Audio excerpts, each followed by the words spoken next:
প্ৰাকৃতিক সম্পদ বুলিলে কি বুজা? উত্তৰ, প্ৰকৃতিৰ পৰা আহৰণ কৰিব পৰা মানুহৰ ব্যৱহাৰৰ উপযোগী সামগ্ৰীবোৰক প্ৰাকৃতিক সম্পদ বুলি কোৱা হয়। খ. নৱীকৰণক্ষম আৰু অনৱীকৰণক্ষম সম্পদ বুলিলে কি বুজা? উত্তৰ, যিবিলাক প্ৰাকৃতিক সম্পদ বাৰে বাৰে ব্যৱহাৰ কৰি থাকিলেও শেষ হৈ নাযায় তেনেকুৱা প্ৰাকৃতিক সম্পদক নৱীকৰণক্ষম সম্পদ বোলা হয়। উদাহৰণস্বৰূপে বায়ু, মাটি, উদ্ভিদ আৰু সৌৰশক্তি। যিবিলাক প্ৰাকৃতিক সম্পদ এবাৰ আহৰণ কৰি ব্যৱহাৰ কৰাৰ পাছত এই সম্পদ পুনৰ সৃষ্টি হ'বলৈ বহু দীঘলীয়া সময়ৰ প্ৰয়োজন হয় তাক অনৱীকৰণক্ষম সম্পদ বুলি কোৱা হয়। উদাহৰণস্বৰূপে কয়লা, খনিজ পদাৰ্থ, খাৰুৱা তেল আদি। গ নম্বৰ প্ৰশ্ন, অসমৰ ৰাষ্ট্ৰীয় উদ্যান কেইখনৰ নাম লিখা? উত্তৰ, কাজিৰঙা ৰাষ্ট্ৰীয় উদ্যান, মানাহ ৰাষ্ট্ৰীয় উদ্যান, নামেৰী ৰাষ্ট্ৰীয় উদ্যান, ডিব্ৰু-ছৈখোৱা ৰাষ্ট্ৰীয় উদ্যান, ওৰাং ৰাষ্ট্ৰীয় উদ্যান, ৰায়মনা ৰাষ্ট্ৰীয় উদ্যান, দিহিং পাটকাই ৰাষ্ট্ৰীয় উদ্যান। ঘ নম্বৰ প্ৰশ্ন, অসমৰ কোনকেইখন জিলাত চূণশিল পোৱা যায়? উত্তৰ, অসমৰ ডিমা হাছাও জিলাৰ উমৰাংচু আৰু কাৰ্বি আংলং জিলাৰ কয়লাজান আৰু দিলাই পাহাৰত চূণশিল পোৱা যায়। ঙ নম্বৰ প্ৰশ্ন, অসমৰ বনাঞ্চলত থকা 4বিধ প্ৰাণীৰ নাম উল্লেখ কৰা? উত্তৰ, হাতী, গঁড়, হৰিণা আৰু ঢেকীয়াপতীয়া বাঘ। 2 নম্বৰ ক, চমুটোকা দিয়া আছে। ইয়াতে ক, অভয়াৰণ্যৰ চমুটোকা এনেদৰে দিয়া হৈছে। বন বা অৰণ্যত গছ-গছনি আৰু প্ৰাণীসমূহে বাস কৰে। চৰকাৰে এই বনজ সম্পদসমূহৰ ৰক্ষণাবেক্ষণ আৰু সংৰক্ষণৰ বাবে কিছুমান গছ-গছনি, বনৰীয়া প্ৰাণী আৰু চৰাই-চিৰিকটিৰে ভৰি থকা প্ৰাকৃতিক অঞ্চলক অভয়াৰণ্য হিচাপে স্বীকৃতি দিছে। গৰমপানী, লাওখোৱা, বৰনদী, চক্ৰশিলা, বুঢ়াচাপৰি, পানীদিহিং, গিবন, পবিতৰা, সোণাই, ৰূপাই, নামবৰ, দৈগুৰুং, আমচাং, বৰাইল, মৰট লংৰি আদি হৈছে অসমৰ অভয়াৰণ্য। শ নম্বৰ, সংৰক্ষিত বনাঞ্চল। বন বা অৰণ্য গছ-গছনি আৰু প্ৰাণীৰ বাসভূমি।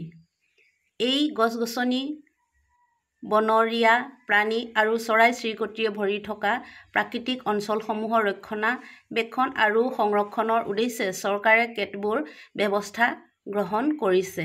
বনজ সম্পদত চহকী অঞ্চল কিছুমানক চৰকাৰে সংৰক্ষিত বনাঞ্চল হিচাপে ঘোষণা কৰিছে। গ নম্বৰটো, উদ্ভিদ উদ্যান। অৰণ্য অঞ্চলত থকা গছ-গছনি আৰু প্ৰাণীসমূহ আমাৰ বনজ সম্পদ। চৰকাৰে গছ-গছনিসমূহ ৰক্ষণাবেক্ষণ আৰু সংৰক্ষণৰ বাবে গছ-গছনিৰে ভৰি থকা কেতবোৰ প্ৰাকৃতিক অঞ্চলক উদ্ভিদ উদ্যান হিচাপে স্বীকৃতি দিছে।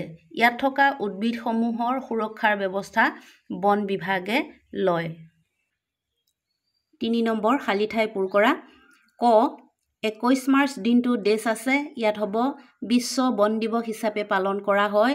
খ, প্ৰাকৃতিকভাৱে পোৱা সকলো সামগ্ৰী ডেছ আছে প্ৰাকৃতিক সম্পদ নহয়। গ, ডেছ শব্দটো হ'ব মাকুমৰ, কয়লাখনি অতি পুৰণি। ঘ, বিলাতী মাটি প্ৰস্তুত কৰিবলৈ ডেছ? ইয়াত হ'ব চূণশিল ব্যৱহাৰ কৰা হয়।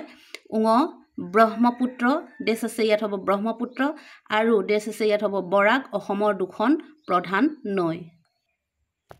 4 নম্বৰ, জৈৱ সম্পদ সংৰক্ষণৰ প্ৰয়োজনীয়তা বিষয়ে লিখা।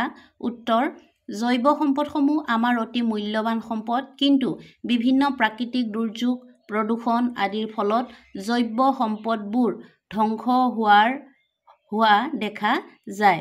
তদুপৰি বৰ্তমানৰ আধুনিকীকৰণ আৰু ঔদ্যোগিকৰণৰ যুগত জৈৱ সম্পদসমূহ ধ্বংসৰ দিশত গতি কৰিছে।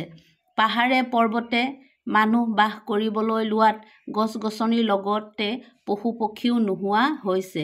জৈৱ সম্পদসমূহ নোহোৱা হৈ গ'লে পৃথিৱীত মানুহৰ বসবাসৰ উপযুক্ত পৰিৱেশ নাথাকিব। সেয়ে পৃথিৱীখন মানুহৰ বসবাসৰ উপযোগী কৰি ৰাখিবৰ বাবে জৈৱ সম্পদসমূহ সংৰক্ষণ কৰাটো অতি প্ৰয়োজনীয় কথা। 5 নম্বৰ পৰিৱেশ সজাগতা আনিবলৈ তুমি 3টা ব্যৱস্থাৰ কথা উল্লেখ কৰা ইয়াতে দিয়া হৈছে 2টা ব্যৱস্থা দিয়া হৈছে 1 পৰিৱেশ সজাগতা আনিবলৈ পোষ্টাৰত স্লোগান লিখি বিদ্যালয়ৰ চৌহদত আঁৰি থম 2 পৰিৱেশ প্ৰদূষণৰ বিষয়ে সজাগতা শিবিৰ পাতি বৃক্ষৰোপণৰ ব্যৱস্থা ল'ম 6 নম্বৰত আছে শুদ্ধ উত্তৰটো বিচাৰি লিখা ইয়াতে ক তলৰ কোনখন ৰাষ্ট্ৰীয় উদ্যান নহয় ইয়াতে মই টিক মাৰ্ক দিছো 1 নম্বৰ আছে ৰায়মনা 2 নম্বৰ গৰম পানী 3 নম্বৰ পবিতৰা 4 নম্বৰ চক্ৰশিলা ইয়াতে শুদ্ধ উত্তৰটো হ'ব ৰায়মনা 1 নম্বৰ ৰায়মনা খ তলৰ কোনবিধ অসমৰ ৰাজ্যিক পক্ষী ইয়াতে 1 আছে মইনা 2 ময়ূৰ 3 ধনেশ 4 আছে দেওহা ইয়াতে শুদ্ধটো হ'ব 4 দেওহা